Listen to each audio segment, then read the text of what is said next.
Bonjour, donc peut-être faire rapidement un rappel au niveau du contexte du CHUM. Donc on est un hôpital à vocation universitaire avec 5 missions, dont 3 missions touchent directement de notre projet avec la FCASS pour la recherche, l'enseignement et la promotion de la santé. Et pour ce qui est du CE-VARMU, c'est un centre qui offre des services microchirurgicaux d'urgence et l'hospitalisation post-opératoire à toutes les gens qui sont victimes d'une amputation traumatique là, du membre supérieur, donc de la main, et qui ont 14 ans et plus et qui proviennent partout de la province là, du Québec.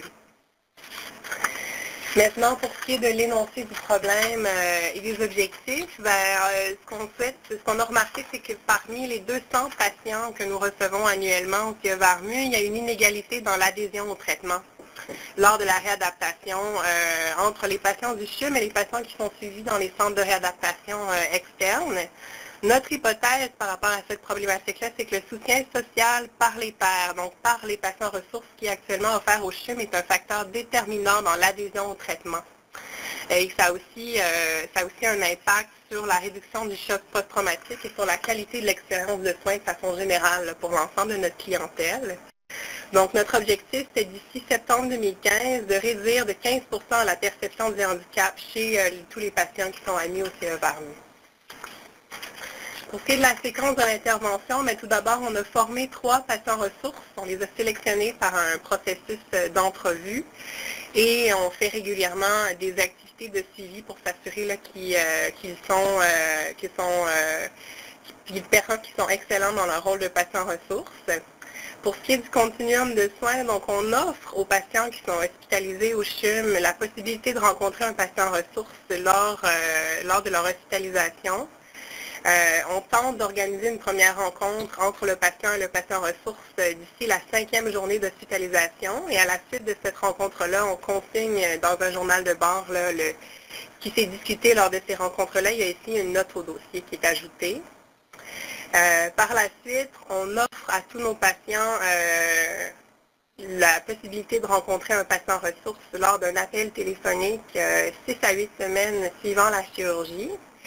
Et on tente aussi d'organiser donc une première ou une deuxième rencontre avec le patient ressource, soit à la clinique du CHUM ou via la téléconférence si ce patient-là est suivi sur un site externe.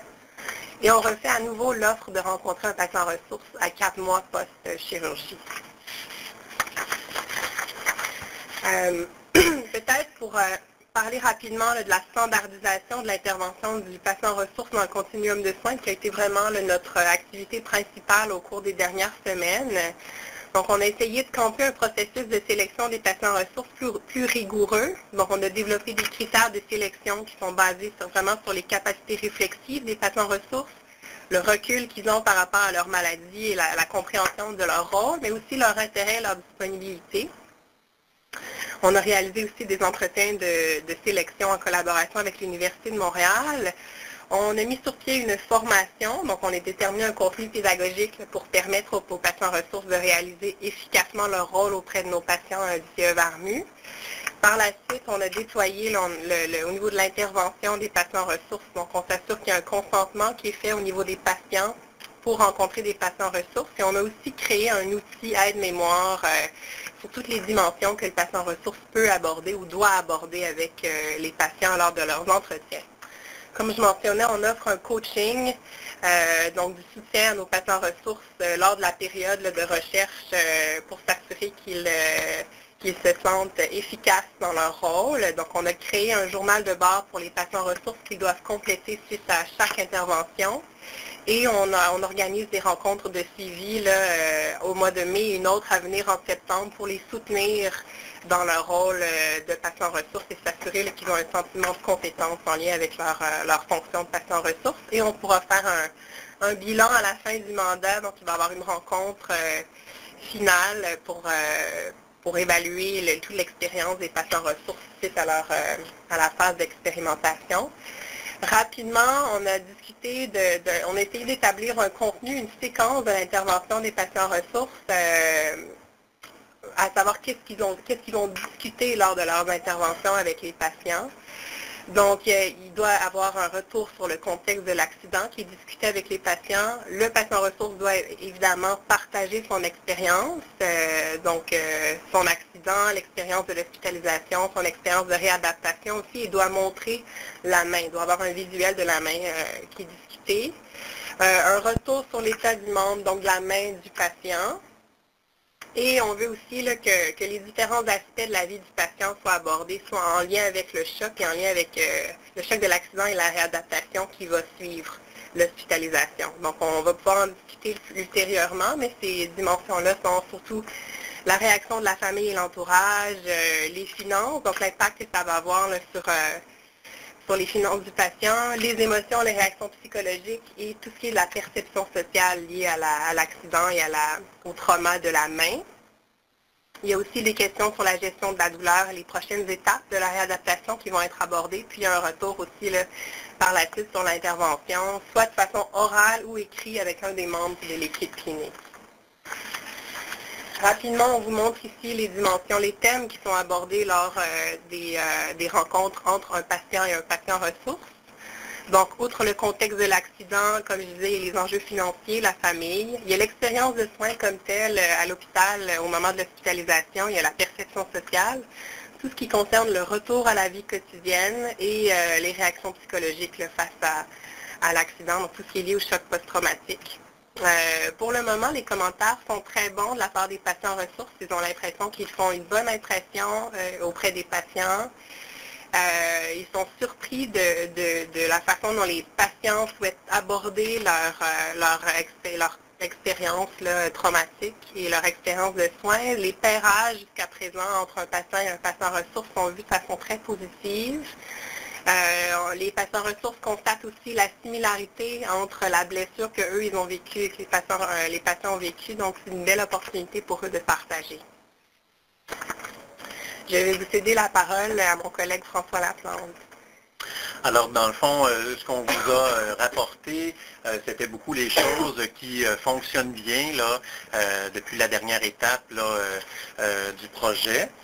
Parmi les autres choses, donc, ce qu'on peut dire, toute l'intégration des patients ressources au CF-Vermu et dans l'équipe de soins du CHUM se déroule très bien. Parmi les difficultés qu'on a rencontrées, plusieurs membres du projet, dont les leaders officiels ont quitté pour d'autres projets. Donc, ça a amené dans les dernières semaines beaucoup de réorganisation. Et ça amène des enjeux parce que le projet, dans le fond, l'équipe qui collabore au projet sont sur beaucoup de sites différents. Donc, on parlait des gens de l'université, des gens de différentes directions au CHUM aussi. Alors, c'est toujours un enjeu, ça, de mettre tout le monde ensemble pour les rencontres et d'arrimer un peu les besoins de tous et chacun. Mais on s'est beaucoup amélioré dans les dernières semaines. Les autres choses, en fait, les défis dans lesquels on commence à être confronté, donc on a fait surtout des rencontres entre les patients ressources et les patients qui sont hospitalisés, mais maintenant on veut assurer un suivi avec les patients alors qu'ils sont en réadaptation dans les centres, c'est-à-dire donc dans d'autres milieux que le CHUM, et tout ça, ça se passe par les visioconférences, ce qui nécessite dans le fond beaucoup d'échanges pour organiser, puis il peut y avoir des problèmes techniques. Donc c'est nos défis auxquels on devra s'attaquer dans les prochaines semaines, comme les patients recrutés vont maintenant avoir des suivis avec nos patients ressources en externe. Alors, dans les indicateurs que nous voulons évaluer, on vous a juste remis de façon schématique la séquence dans laquelle nous allons faire l'évaluation.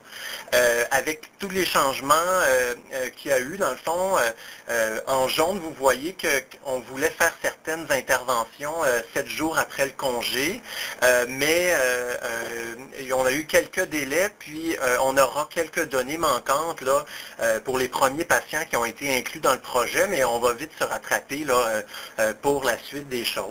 Dans les éléments qui s'en viennent, ce sont beaucoup, après chaque rencontre entre un patient ressource et un patient, il y aura une entrevue téléphonique avec le patient pour le questionner par rapport à son expérience et pour voir dans le fond l'expérience de soins que cela lui a apporté, cette rencontre-là.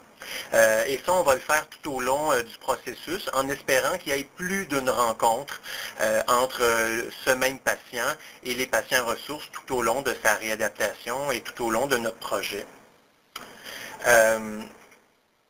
Il y aura aussi, bien sûr, toutes sortes d'indicateurs complémentaires que nous allons suivre. Entre autres, on vous disait que notre objectif principal était d'améliorer la perception du handicap des patients en leur offrant ce soutien-là, parce qu'en région, en dehors du CHUM, souvent les patients ont peu de collègues patients qui ont eux-mêmes vécu ce genre de traumatisme-là. Donc, en offrant ce suivi-là avec les patients ressources, on pense pouvoir les aider donc à ce qu'il y ait une moins grande perception de leur handicap à la fin de leur processus. Donc, vous voyez certains outils qu'on utilisera pour mesurer ça, ainsi que leur qualité de vie, et tout aussi des indicateurs de processus sur comment l'équipe se mobilise pour s'impliquer dans le fond dans l'organisation et la réalisation de ces rencontres entre les patients ressources et les patients. Depuis le début du projet, on a environ 50% des patients qui sont hospitalisés, qui acceptent de rencontrer un patient ressource. Au moment de faire le PowerPoint, on avait une dizaine de patients. Maintenant, on est rendu à 15 patients qui ont été admis et à 7 ou 8 là, qui ont accepté. Ce qui est positif, c'est que tous les patients qui ont accepté de rencontrer un patient ressource, bien l'équipe a réussi à organiser ces rencontres-là. Un des défis, c'est que nos patients ressources sont des gens qui ont terminé leur processus de réadaptation et qui sont de nouveau sur le marché du travail ou qui sont à l'école, qui fait en sorte que leur disponibilité n'est pas 7 jours sur 7. Là. Alors, ça fait partie des indicateurs qu'on va suivre là, au fur et à mesure que leur popularité augmente. Certains refusent. On vous a marqué quelques verbatims du motif pour lequel ils refusaient de rencontrer un patient ressource. Souvent, les gens vont dire, par exemple, qu'ils connaissent ça, le fait de vivre un accident, qu'ils savent comment ça marche, le processus de récupération, ou qu'ils n'en ressentent tout simplement pas le besoin de parler avec quelqu'un qui a vécu une expérience similaire. Un de nos objectifs dans la pérennisation de cette intervention-là, c'est que les chargés de projet qui sont là temporairement, progressivement, délèguent cette tâche-là d'organiser la rencontre entre le patient ressource et un patient. Et on commençait dans les dernières semaines à déléguer ces tâches-là à l'équipe clinique et à l'équipe de soutien clinique du CE-VERMU.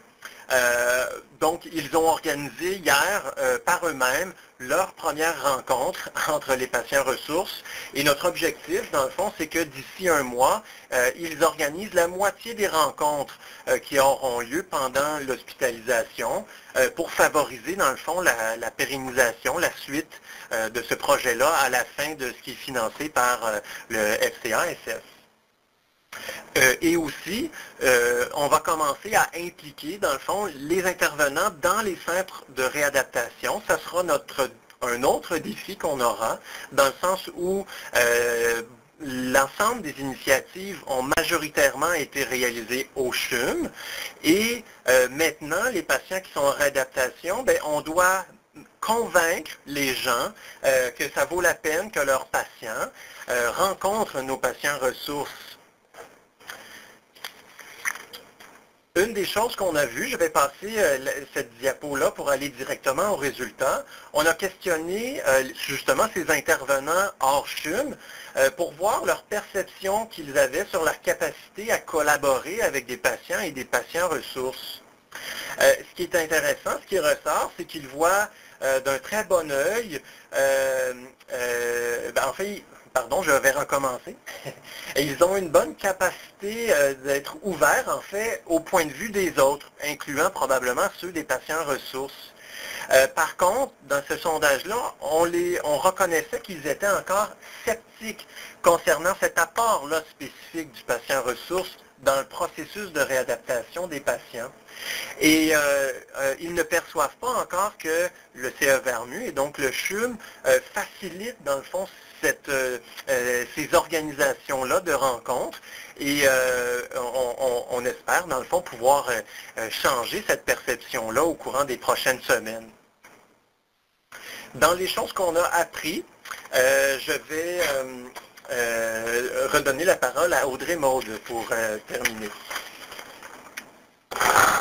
Donc, pour ce qui est de nos enseignements, d'une part, nous devons prioriser les indicateurs de mesure en fonction des ressources restantes, qu'elles soient matérielles ou en in-kind. On avait énormément d'indicateurs à prioriser, donc on va y aller selon ce qui est possible de faire. Pour avoir un fonctionnement adéquat du projet à l'aide de nos 3 patients ressources, c'est sûr qu'il faut assurer une certaine qualité et hétérogénéité de nos patients ressources retenus. Donc, ils doivent être complémentaires et avoir des profils qui sont différents et assurer une disponibilité adéquate pour le volume actuel. Donc, comme François le mentionnait, on est rendu à 7-8 patients qui ont accepté de rencontrer des patients ressources. Donc, voilà. Pour ce qui est de la nécessité de consolider l'équipe de travail élargie avant d'implanter des changements au niveau clinique, donc, comme François le disait, on est 2 chargés de projet qui assumons du leadership dans l'organisation, donc, et dans les rencontres au sein de l'équipe, donc ça va bien. Et on doit aussi renforcer la communication et la compréhension du projet dans l'ensemble de l'organisation. Il y a de la confusion entre les concepts de patients partenaires et de patients ressources actuellement, donc on doit vraiment s'assurer qu'il y a un plan de communication qui est établi à cet effet-là. Il vous reste 1 minute. Rapidement, les activités prévues, donc on doit recueillir les données auprès des équipes cliniques du CHUM et hors CHUM, donc tous les indicateurs qui ont été sélectionnés. On doit aussi continuer à promouvoir les concepts de patients ressources et de patients partenaires au CHUM pour s'assurer que le projet est bien compris. Et pour assurer la pérennisation du projet, on doit le transférer de l'équipe de recherche vers l'équipe clinique et s'assurer aussi de la poursuite du rayonnement du projet par le biais de présentations au CHUM et à l'extérieur. Dans nos données préliminaires, nos patients ont des vues très favorables de leurs entretiens avec les patients ressources. Un de nos patients a mentionné que le patient ressources lui a montré sa main qui était réparée et que c'était quelque chose qu'il avait besoin de voir 2 jours après sa chirurgie. Donc, on a des commentaires qui sont très, très positifs pour le moment. On vous cède la parole. C'est Jacqueline. Merci pour votre présentation. Je vais maintenant demander à l'équipe de Sunnybrook d'inaugurer la période de ressources, de questions. Donc, à vous la parole, Tracy. Tracy Dasgupta, merci beaucoup pour cette présentation. C'était très intéressant de voir le rôle comme étant une intervention dans les soins. Bon, j'ai 1 ou 2 questions. Bon, d'abord, j'espère que je ne vais pas dédoubler certaines des choses que vous auriez déjà partagées, mais le développement, disons, de l'idée de recherche en collaboration avec l'équipe clinique. Je voulais juste clarifier. Donc, en songeant à la pérennisation, ce que vous voulez faire, c'est transférer l'intervention de l'équipe de recherche à l'équipe clinique. Ce qui m'intéresse, c'est de savoir dans quelle mesure l'équipe clinique a participé dès le début au développement du projet de recherche.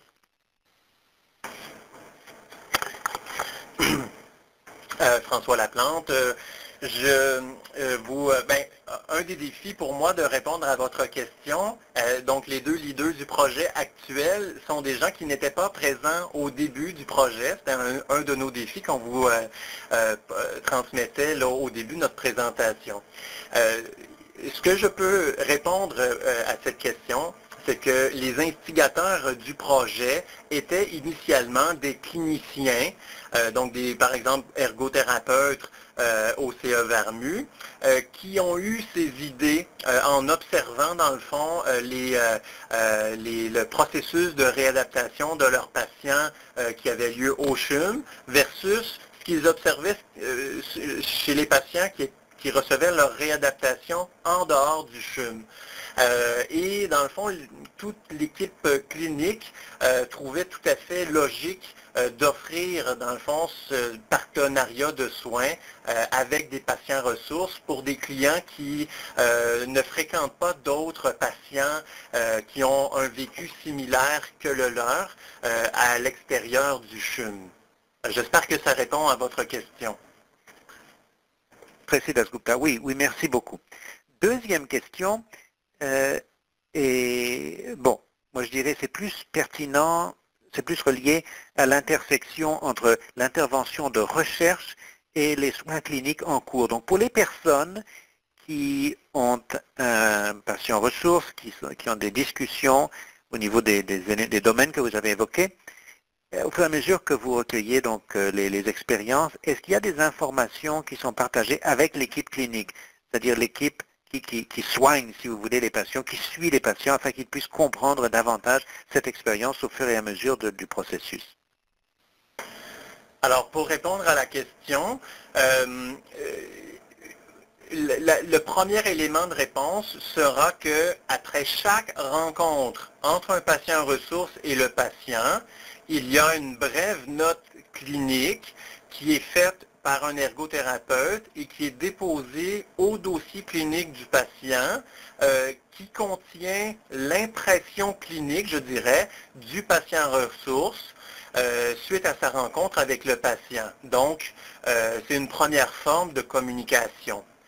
Deuxièmement, l'équipe clinique, certains membres spécifiques, comme par exemple la coordonnatrice clinique du Centre de la main, a participé aux formations offertes aux patients ressources pour bien comprendre quel était le rôle de ces patients ressources-là et qu'est-ce qu'ils pouvaient apporter au suivi clinique de ces patients. Et probablement, on est encore en train de réfléchir à la transmission des premiers résultats aux équipes cliniques à la fois du CHUM et aux équipes de réadaptation, ce qui devrait se faire soit durant l'été ou au retour des vacances. J'espère que ça répond à votre question. Oui, c'est excellent. J'ai un ultime, plutôt une observation, pas une question. J'imagine, bon, au fur et à mesure que l'intervention touche à sa fin et que se produit la transition de la recherche au domaine clinique, ça serait intéressant de voir que les patients ressources en viennent à faire partie de l'équipe de soins. L'équipe de soins cliniques. Ce serait peut-être une opportunité pour l'avenir. Mais merci beaucoup pour cet exposé très très intéressant sur votre excellent projet. Merci. Merci. Merci, Chacley. Alors, il y a une ou deux questions. Commençons par celle de Barry Brown. C'est une question en plusieurs volets. Il y a certaines questions à plusieurs volets. D'abord, est-ce que votre projet a dû être revu par un comité de déontologie? Et si oui, ce comité a-t-il élevé des objections sérieuses? Et les médecins ont-ils élevé des objections au-delà d'un scepticisme général? Et puis, est-ce que les patients ressources doivent signer des ententes de des engagements de confidentialité? Alors, François Laplante, toujours. Pour répondre à votre question sur le comité éthique, donc effectivement, le projet a été présenté au comité de recherche éthique du CHUM qui, dans le fond, en a approuvé toutes les étapes, là. Donc, les patients, ainsi que les patients ressources et les professionnels qui participent au projet signent un consentement pour participer à ce projet. J'ai oublié, il y avait une autre question. Oui, par rapport à l'équipe et au scepticisme, ben, je vous rappelle que nous n'étions pas présents au tout début du projet, alors c'est un peu difficile de vous dire comment ça s'est passé au début, mais de ce que les gens rapportaient, effectivement, ben, c'est un défi, effectivement, de convaincre les gens du bien fondé, entre autres l'équipe médicale, mais on est passé, comme on vous disait au début, à travers tout un processus pour intégrer les patients ressources, et maintenant, les patients ressources, dans le fond, ils se présentent à l'accueil du centre de la main, ils prennent leur documentation, ils vont à l'étage, ils ont des cartes d'identité qui les identifient comme étant des patients ressources.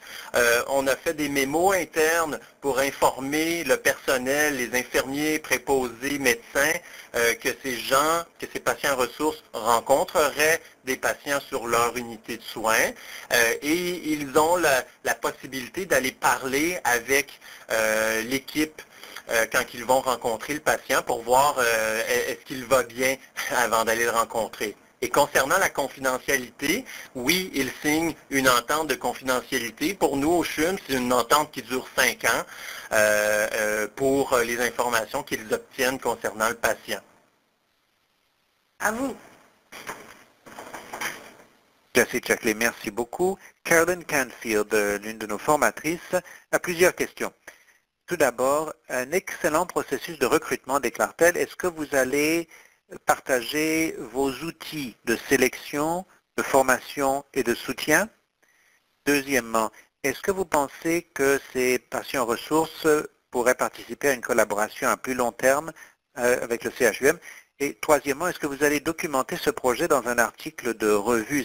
Ça représenterait une excellente recherche ethnographique. Oui, donc pour ce qui est du partage de nos outils et de notre formation d'intégration de patients ressources, absolument. Donc, on pourra la rendre disponible via la plateforme du FCASS, mais oui, tout à fait, on n'a aucun problème à vous la partager. Pour ce qui est de la collaboration à plus long terme des patients ressources, donc certains d'entre eux étaient déjà engagés à titre de patients ressources avant même le début du projet. Et selon leur disponibilité, ils sont tous très enthousiastes à poursuivre une fois le projet avec la FCASS terminé. Donc, l'idée, c'est vraiment de les maintenir actifs à titre de patients ressources et de s'assurer d'avoir un recrutement aussi plus large, donc d'avoir certains patients ressources qui viennent s'ajouter pour bonifier notre banque. Le troisième élément, c'était... L'article. Oui, l'article scientifique. Donc, oui, nous sommes en train d'écrire plusieurs articles en fait. Un est presque complété, donc on pourra vous le partager. Il est écrit en français par contre, donc on va s'assurer de pouvoir le traduire et de vous le partager là aussi dès que possible. Nous avons aussi un projet de recherche qui démarre à partir du mois de janvier, donc qui va reprendre aussi les éléments du patient ressources au niveau du transfert de connaissances, qui est en collaboration avec le gouvernement du Québec, donc on pourra vous tenir au courant à cet effet aussi. Merci Jacqueline, merci beaucoup. Si vous voulez nous envoyer ces ressources à la FCASS, nous serons très heureux de les communiquer à nos équipes. Nous allons passer à notre prochaine équipe.